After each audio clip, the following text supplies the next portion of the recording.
ઠામડા ઉટકી ઉટકીને તો હાલત ખરાબ થઈ ગઈ છે. શેઠને ફોન કરીને પૂછવું પડશે મારે. હવે ઓફિસ ક્યારે ખુલશે? તો ફોન કરી જ દઉં.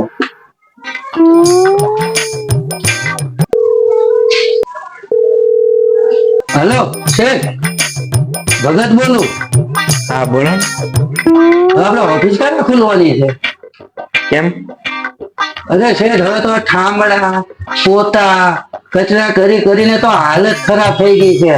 હવે તમે ઓફિસ ખોલો તો સારી વાત છે ભાઈ. હા ભગત, મારે બે તપેલા ધોવાના છે અને ટોયલેટ સાફ કરવાના છે. ઘડીક રહીને ફોન કરું. આ લે, તમારી હાલત તો મારી ઘટે શેઠાણીએ ખરાબ કરી નાખી લાગે છે. હલો શેઠ, શેઠ, હલો. હજી વાતો કોની અરે કરો છો? આમ લાવ ફોન ને ઠામડા બામડા ઉટકવા મળો. હજી પોતા બાકી. આગળ માર બેનપણી આવવાનું છે. આવું ઘર થોડું સારું લાગશે? તો પણ થોડું કામ તારે મને કરાવવા લગાઈ ને હા, વાલી. એમ છે. હાલો ફટાફટ કામ થઈ જવું પડે હવે.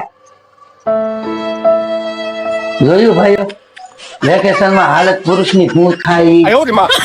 માથા ભાઈ બેરું મેળવું હો ભાઈ. મને તો તમને આવું મેળવું હોય તો કોમેન્ટ કરજો મારા ભાઈ. ખાવા ગયા વગર નહીં ચાલે.